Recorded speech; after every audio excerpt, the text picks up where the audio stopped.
Welcome to Soul Nectar, a podcast for women who lead by frequency, embodiment, and soul essence. It's a portal into a new paradigm of feminine leadership, a return to your natural state of being as a woman, rooted in feminine essence, embodied wisdom, and inner wholeness. Here, your soul is nourished by transmissions that drip with sweetness, the honey of your own inner knowing. Each episode is nectar, soft, sensual, soul-led. Your feminine wisdom that reminds us of our infinity, our divinity.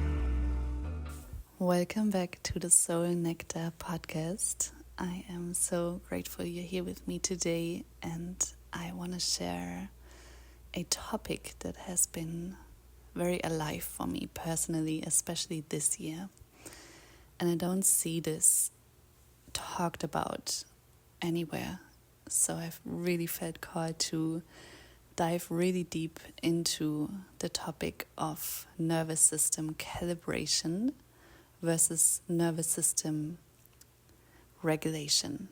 Because I truly believe both are important, but for us to become the woman that is birthing a new paradigm and to embody the woman and soul mission we came here to be, we really need to be able to calibrate our nervous system. And I'm going to dive into what that means, why nervous system regulation is often not enough, and hopefully you can see yourself and feel invited to meet your edges, to actually calibrate instead of regulate all the time. So, the way I see the nervous system, and I am currently in the final stages of creating my Oracle deck Soul Nectar, which is really for the woman who is birthing a new paradigm, for feminine leaders who want to show a new way through their embodiment, through their frequency, the way they live their lives, the way they show up in truth and beauty and embodiment. And I have this one card that says the nervous system bridge, and it shows a woman like a tree, and you can see the light branches going through her body and rooting into the earth. And you can also see the branches going up, like tree branches. And this is the image I get over and over again. Our nervous system, our bodies, are such an incredible, highly intelligent technology that we were gifted for this mission. And obviously we got imprints, we got attachment styles, we got traumas, we got so many things that imprinted our subconscious. And these imprints represent the roots for me. So the roots that go into the earth, just like trees, you can't see them on the surface. So it's deeply ingrained in your subconscious. It's the way your body reacts to specific things, and you sometimes don't have the awareness yet why. For example, when I was in a more healthy relationship after an abusive relationship, where rest was really punished and blamed and shamed, and I was doing nothing and my new partner was coming in, this is years ago, I noticed I had this urge almost to pretend I'm busy, even though I was just resting, because my body was still on alert. And this obviously went way back to childhood, when rest was not celebrated but punished, and I constantly felt observed and not safe in doing nothing. An example is the vacuum cleaner of my mom on a Saturday morning hammering against my door, and I was hardly awake and accusing me I should clean and do something. And resting for me, I had this imprint in my body that it's not safe to rest. So even though I didn't have the awareness back then, my body was reacting. And that's the beauty of the body, that it shows us in every single moment what is ready to be seen and ready to excavate it from the subconscious, to bring into the light, to be seen, to be loved, to be rewritten in its belief and story. So we can grow healthy roots first, because our roots relate subconsciously to other trees. And I love trees so much because they can communicate throughout kilometers. And maybe if you've seen documentaries about trees where they can literally through the root system and the psilocybin, I'm not sure if I pronounced that right, the mushroom spores in the root system, they can communicate almost telepathically throughout kilometers in a forest. So even if a tree got cut down, its root system still has information for other trees. For example, if this cut down tree had survived a huge storm, then the root can still communicate to a tree a kilometer away what it needs to know to survive it. And it constantly gives information through the root system. For example, the mother tree never gives more light to the tree that grows in front of it, like its baby. So it doesn't take away the light that's needed for another tree. It's an intelligent system that is blowing my mind. And the same works for humans, for us, how we relate. And this is the metaphor that keeps on coming in my visions.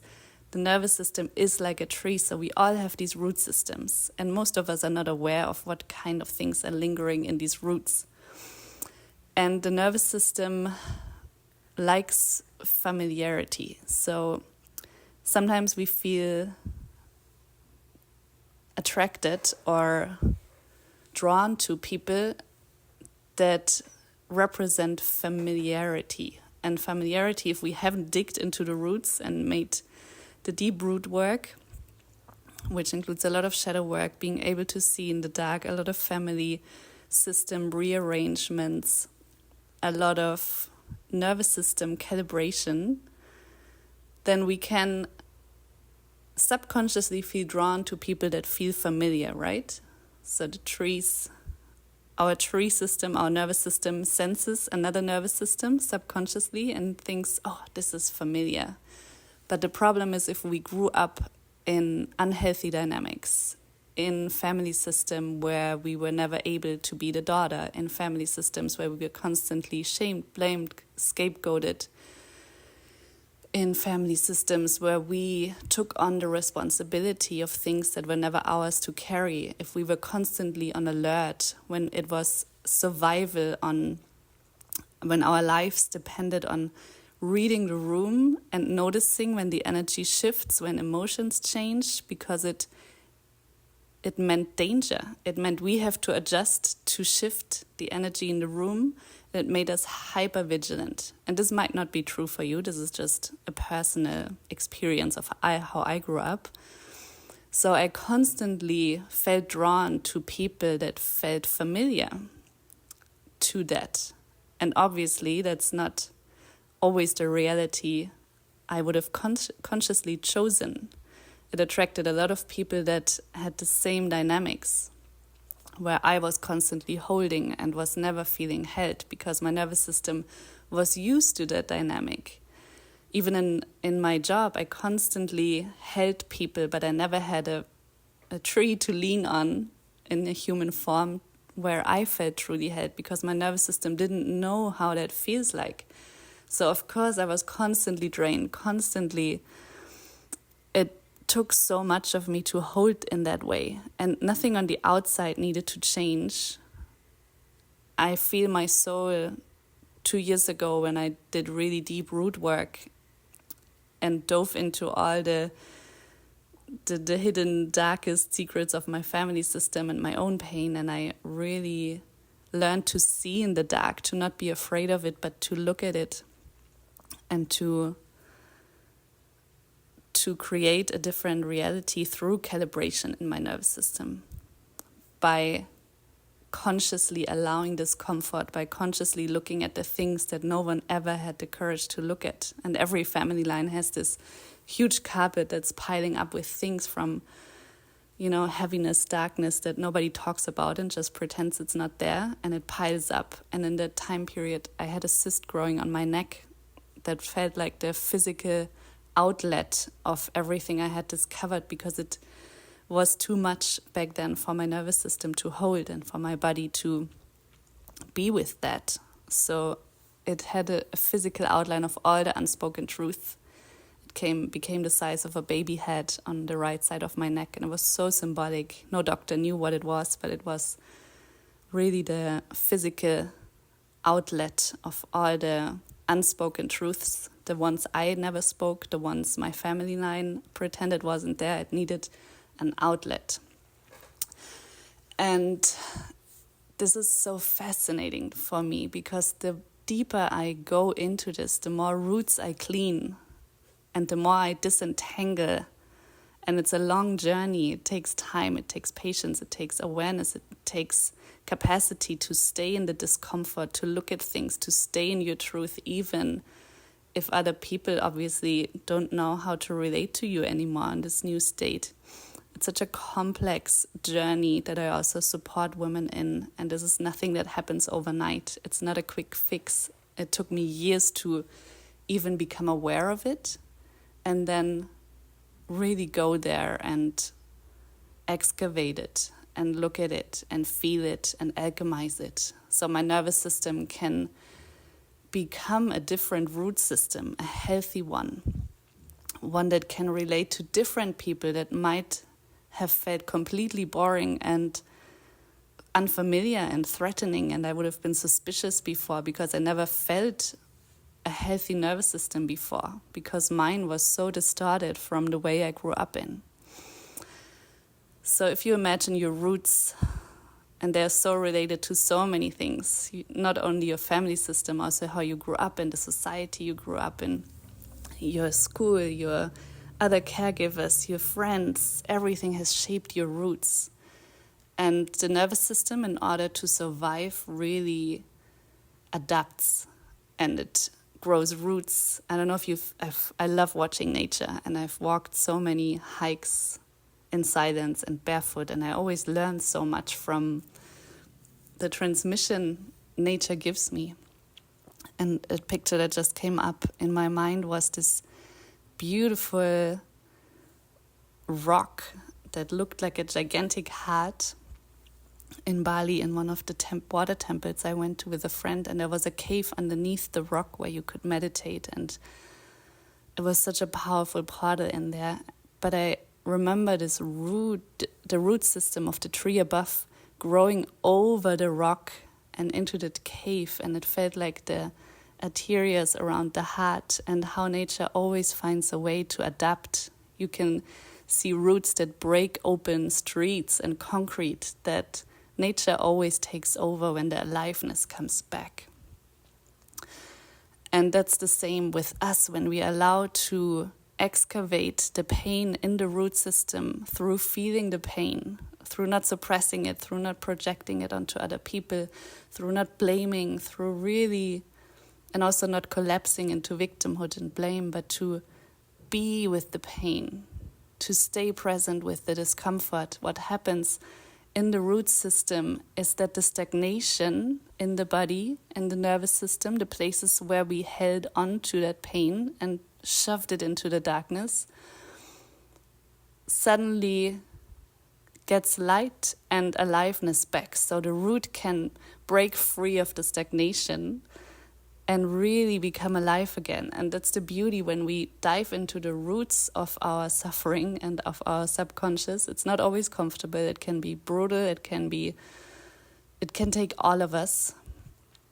And there's obviously a reason, if it has been inherited and passed down from your lineage, from your ancestors. There was a reason why nobody had the courage to feel it, because it's really uncomfortable. And nobody had the tools to stay with that level of discomfort. And that's why I'm such a big fan of calibration instead of regulation. Because imagine that one root that experienced a lot of pain. Let's say you were constantly judged for your sensitivity and someone said, you're too sensitive, go to your room, come back when you're happy again. I leave you alone in your room when you're crying. This was basically my childhood. I was always left alone with my emotions. And I always thought there's something wrong with me that I feel so deeply. And of course, that shows up in our lives, right? It might have been something different, but just imagine your root, one of these roots that feels stagnant, that feels like, this one root that I just don't want to look at because it's painful. And once we have this memory come up, and instead of pushing it down and not wanting to feel it, we stay present with it, and we really allow our bodies to soften and to open into the discomfort.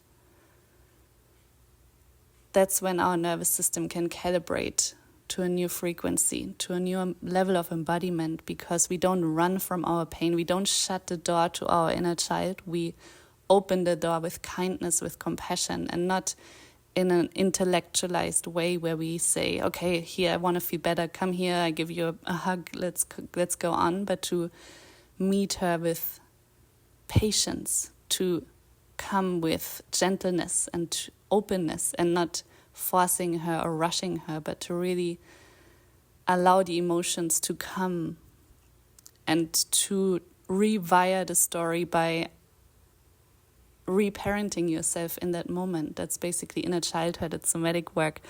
You allow the sensations in your body to rise. You allow to speak the words that you would have needed to hear, and you find wholeness in that. It's not an exiled part of your psyche anymore, where every time you feel discomfort, you go to your phone, you eat, you meet someone, you drink. Like, there's no distraction anymore. There's only presence with what is. And that's such potent work you can do to recalibrate your nervous system. And that's just one example of that. And you will notice once the life force comes back into that root, it rearranges itself. And that's what the body does when it heals. Often when I have these healing moments, my body moves on its own. And in the beginning, I was very confused by what it's doing. I noticed it the first time when I was in a Vachuma ceremony and my arms started moving and undulating, and I wasn't sure what was happening, but I experienced the trauma of my grandfather who was in the flight bomb attack in Dresden. And I kind of became him as a child in that moment, and I saw the terror and the chaos and the fear that never had an outlet for him. So I inherited a lot of his fear and his pain because he didn't know how. And I transmuted it in that moment, and my whole right arm moved almost like a snake, and it excavated and alchemized that pain through feeling it out of my body. And that continued every time I have a deep somatic release and a deep healing of a part of myself, where I really come home to these exiled parts again and again. My body recalibrates and the nervous system recalibrates, and that can look really funny and unfamiliar, but it's completely normal. And I invite you to really allow these calibrations to happen. Sometimes my face scrunches like I'm eating the sourest lemon, and it contracts the muscles because it releases tension in these areas.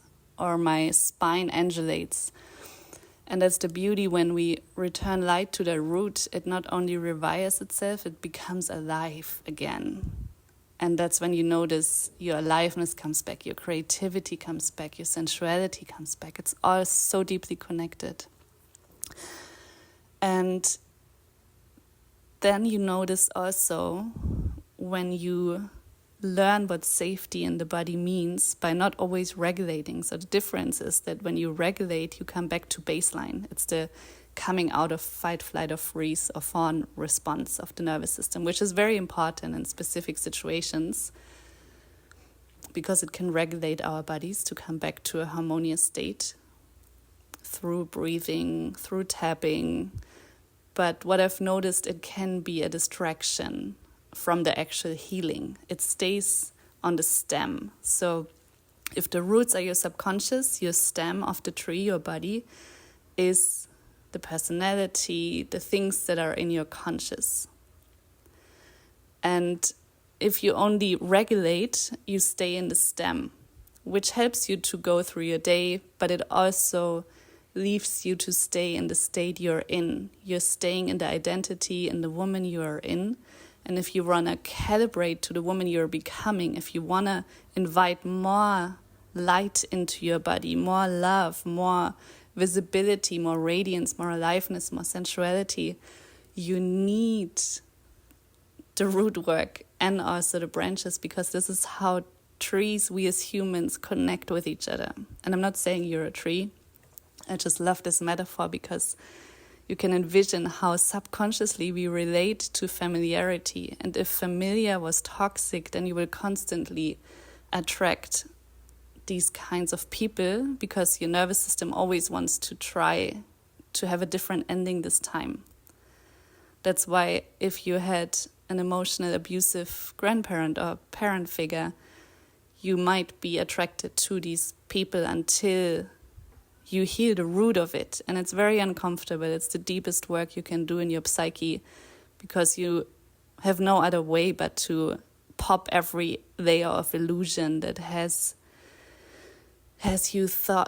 made you think, we as children, it's the reality we grow up in with our parents and caregivers.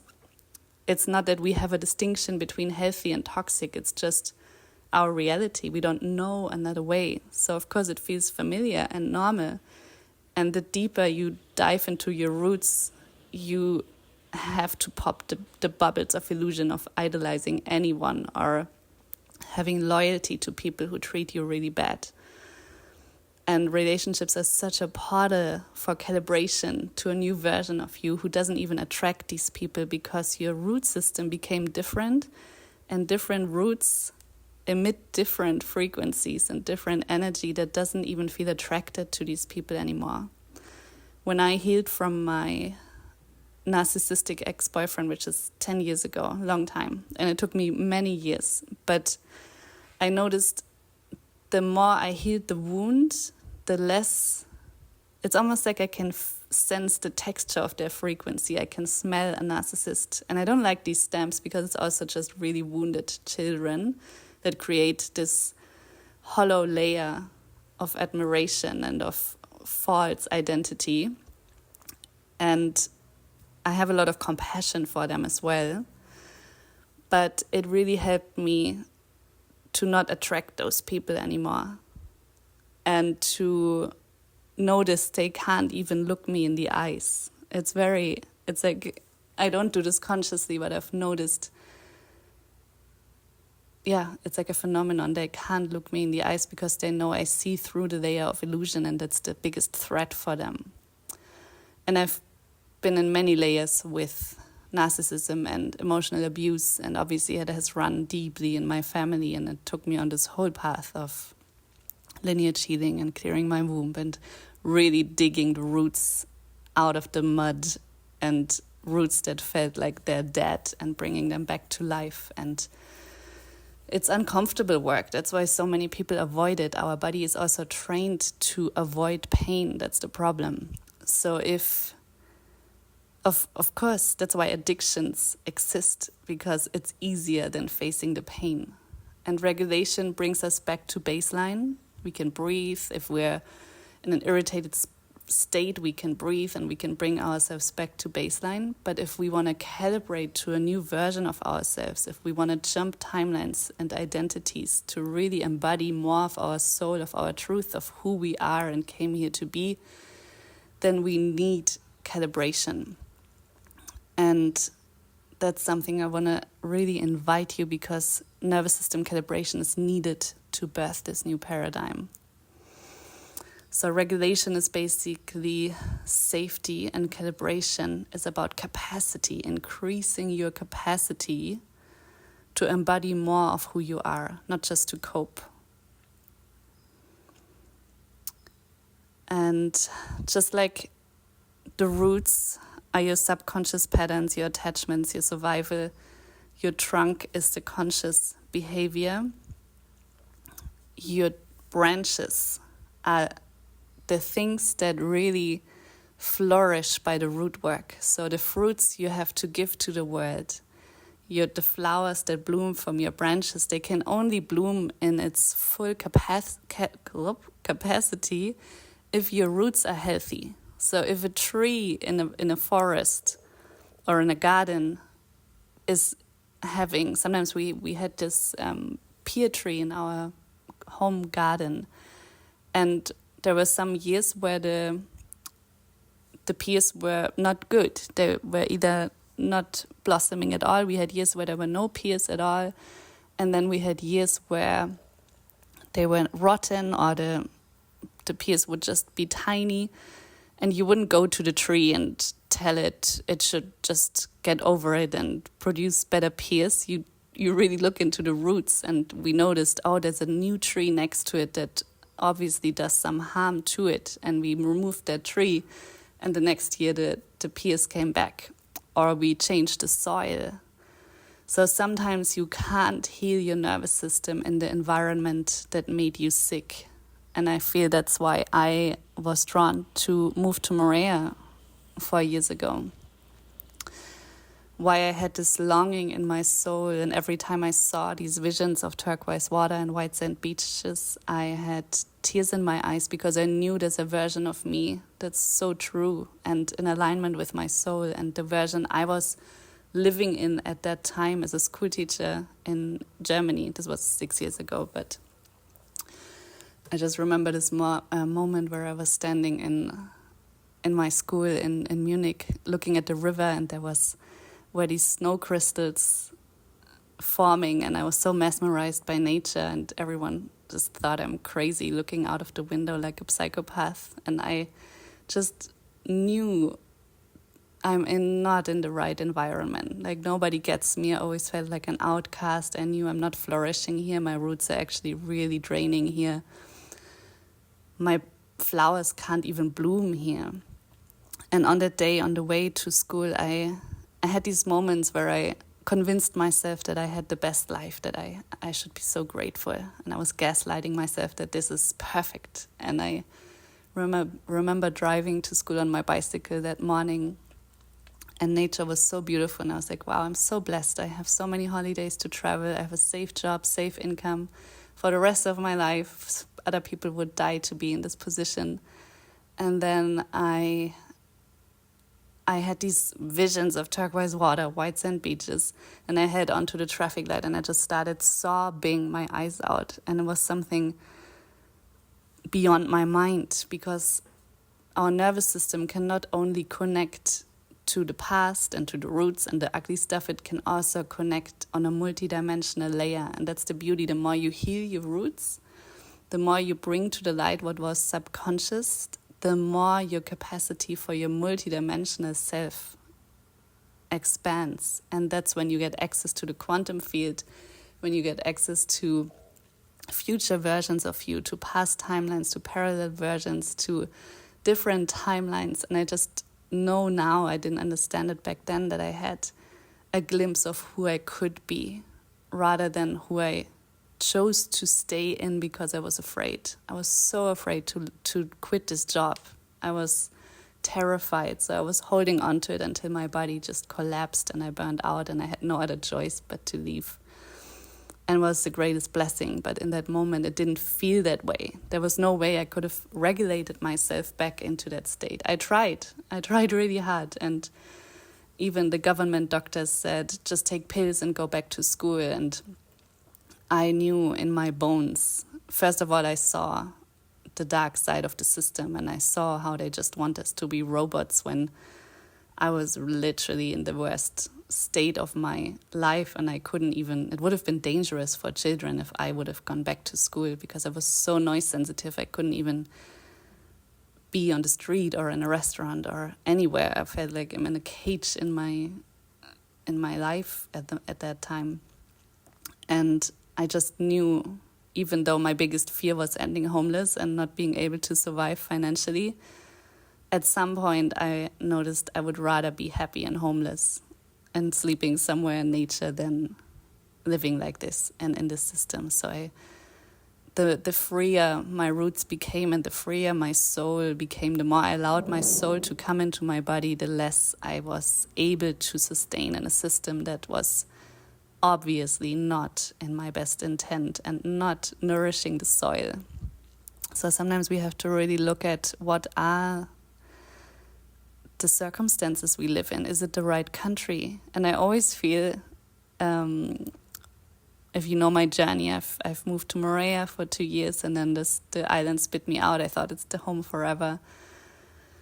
And then it was really brutally stripped away from afar, and I ended up in Bali and Mexico, and I became a nomad, kind of. And I never would have chosen that, but I feel like I have contracts with countries where I am becoming.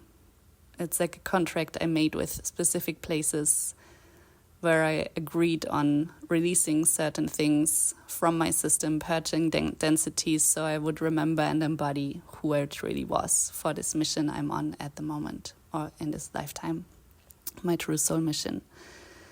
And every time I feel I have outgrown a place, it's always the same sensation. And my nervous system has reached a capacity of sensitivity where I can telepathically communicate with lands and trees and nature and water. Not always, not on pressing a button, but I sometimes receive transmissions from nature. And not in words, but it's like an inner knowing that I received something from beyond me. And in Munich, I was living there for 10 years, and I remember walking the path I loved so much on the river, looking at the water. Water was always giving me so much life, even in the lowest points of my life. And I was looking at the water, and I was walking where I always felt so nourished, and it felt like that soil. And that's how I always know my tree can't grow anymore in this environment, no matter how much I would love it to. And I remember that feeling in Munich, and I knew it's such a strange feeling. You feel foreign in places that once felt like home. And I remember walking in that river, and I just knew I had to leave Munich. And in Morea, it felt the same, which I would have never imagined, because it's where I feel on this planet, I feel the most home in Morea because of the frequency. It's the closest portal to the Morea. The waters are so clear, so pristine. The frequency of nature is so just beyond beautiful. And it feels like my soul feels on this planet most at home in Morea.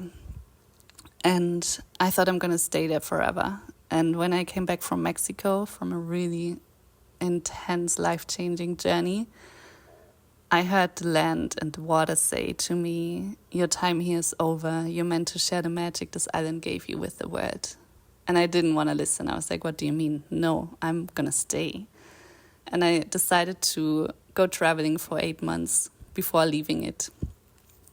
And when I came back, I still wasn't able to let it go because I was so attached. My whole identity was attached to Morea. And in that year, everything else fell away. My health, my family, friends, my business, everything was just crumbled, non-existent anymore. And Morea was the last anchor of identity I had. It was like part of me. And I didn't know who I was without it. And I came back, guided my last retreat with the whales, and then I went to Egypt to a pilgrimage and arrived in Bali. And I knew already that it was time to let it go, but I wasn't ready. So when I arrived in Bali, the woman who stayed at my place threw my things into the ocean. I had the worst months of my life. It was a nightmare. She didn't pay my rent. She didn't feed my cat. She threw my things out. She didn't communicate. It was an absolute nightmare. Followed by a woman who I thought was a friend stealing my things, and another friend who was a real friend in my eyes, betraying me so deeply, selling my car and then keeping half of the money and never turning completely against me. Like, it was so painful and so deep. But I knew it was also Spirit showing me, you have to let it go. And it has given me so much beauty and detachment and ease for my soul path that I would have never learned by staying or forcing it to be there. And I had the same in Bali recently, where I had a construction. I manifested this mansion that's normally 12,000 euros a month, and I was staying there for my budget, which was like a tenth of that. And then I had stuff. I had a 5-bedroom mansion with 10-meter high ceilings, a gardener, a pool guy, 2 cleaning ladies every day. I lived like a queen. It felt incredible after this huge death I've been through this year. Huge identity death. And then after 3 months, this construction right next to my bedroom started on a land that was empty for 20 years. And that's also how Spirit makes me move, because it knows I get also very comfortable in luxury and comfort. And then I looked at a place in Ubud, and when I arrived at the place, it was a gorgeous villa with jungle view, and I just heard the land saying, your time here is over. And I was like, fuck, I know this feeling. So within a week, I sold everything I had accumulated again and came back to Mexico. And that's how I know for myself, when the soil feels not fertile anymore for my soul to grow, then it's time to move on. And I've been trying in my life to avoid it, to ignore it, but I just couldn't lie to myself. But that's also how I've been able to grow so much and to change so many identities and to quantum leap into different realities. But we have to take our nervous system on board. And to be honest, oftentimes my greatest quantum leaps came from breaking points, by meeting the edges of my nervous system, by overriding it because I didn't have another choice. And that's where I met my true capacity. So it's not always regulating yourself down to baseline. That's very helpful in stressful situations. I've done a breathwork course training here in Mexico recently, and the breath is a powerful tool. It's our life force. It's how we regulate the nervous system. And it's so important, and I'm so grateful we have that. But often we really need calibration. And this can be in small doses and in big doses. It doesn't always have to be the complete collapse that we, clean a root. It can also be more gentle. But what I feel many people don't see is, and that's where projections and blame come in. If, for example, because I've experienced this a lot in my life, when a woman feels triggered through my presence, and I've learned to just become invisible, to dim my light, to not look anyone in the eyes, to pretend I'm not even there, to ease the discomfort in the other woman. This can look like, it's subconscious. It's not really something we agree on a verbal level. It's, I enter a room, a woman with her boyfriend sit, both look up, she notices, he looks, I'm uncomfortable, she doesn't know what to do, but she gives me this look of like, don't look at my man, or I feel, it's also my projection maybe, but I just feel utterly uncomfortable because I feel her discomfort. So what I used to do is just dim my light, look away, be invisible. But in the last few years, I've really learned to let people have their experience, because also part of my mission, I just activate through my presence. And the more roots you clean, you also notice you do the same for people. So now I'm really training myself on a daily nervous system in the body experience of staying in my radiance, because it doesn't mean, if I'm radiating and I'm being me, that I'm taking anyone away or that I have any intentions. It's just me owning who I am and allowing the ripples to take place, even if it means I have to watch her being uncomfortable, but it's the discomfort that invites her to calibrate to a different nervous system capacity. And I would take that away if I would just dim and be invisible. So she has a choice in that moment, and all of us have a choice. I also experienced it with other women in different categories.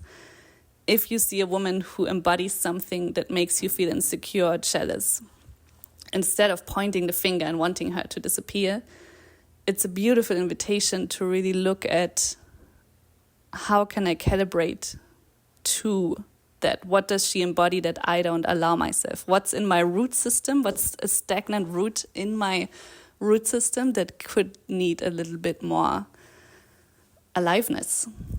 And that's what happens when we go into these places, into a retreat or enter a field with someone to work one-on-one that has the capacity already in their nervous system, because nervous systems calibrate each other. So if you come into a space with someone who embodies what you really want to embody yourself instead of projecting or blaming, which is the easy way out, you see it as an invitation of I can have that too, which is the truth, then your nervous system already opens to the possibility. And the more time you spend with them and you see how they move, they walk, they talk, how they hold their spine, their bodies in specific situations, your nervous system learns through calibration. And that's the beauty of calibration, when we don't run away from the discomfort, but we truly allow our systems to calibrate to a new version of us that is not conditioned, that's not run by fear, that's not run by,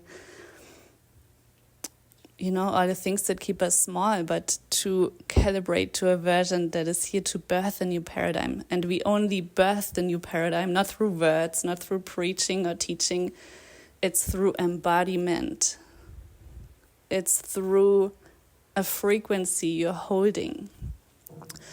And that's the beauty of calibration. When I remember these moments where my whole body, especially after trauma releases, and when you go into deep, intense pains, where you normally distract, but you stay present and you keep on breathing into the discomfort, where everything in you wants to run, but you stay. That's when more of your soul can enter your body, where more of your light can fill your human vessel. And your body may move, may undulate, you may sound. Your body knows exactly what to do to calibrate to a higher frequency, to hold more light in your body. That's the goal.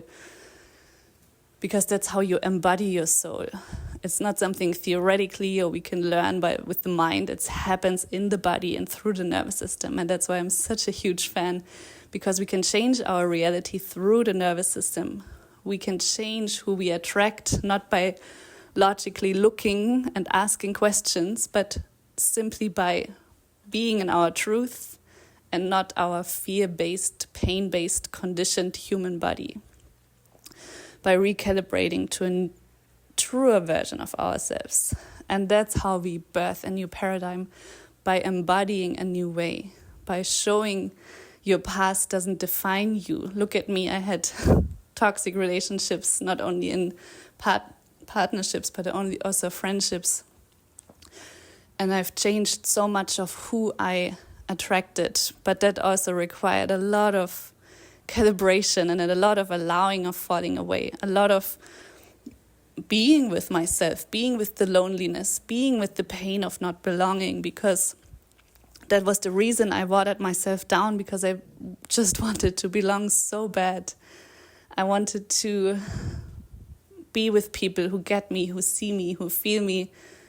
But instead I was constantly surrounded by people where I had to dim, or where I was the space holder, where I was taking on a lot, where I never felt held, but I was holding constantly. It's not them, it's that your nervous system were a match for each other because how you grew up. And only when I changed that, the point of attraction changed. And what used to feel boring suddenly felt like home and beautiful and new and unfamiliar, but I knew that's what I wanted. It's not the adrenaline rush and the, always the shared timelines and the shared intensity that sometimes made me feel like I found my soul family. But when shit went down, I noticed they're still not there for me. Frequency doesn't equal a healthy relationship. Just because you feel someone's on the same frequency doesn't mean they can meet you relational. And that was a really painful truth for me, because I was constantly waiting for people, making excuses why they can't be there for me. And obviously not all people are meant to meet all your needs. Sometimes it's part of the journey to be able to meet yourself. But obviously we want relationships that feel nourishing, because we can only rise into the mission and into the version of ourselves that can embody the mission through our beingness if we have healthy roots. So our fruits can grow, our flowers can bloom, and we become a healthy tree that attracts healthy other trees. That feels complete. Thank you for listening. I would love how this landed. Love to know how this landed, and I see you next week.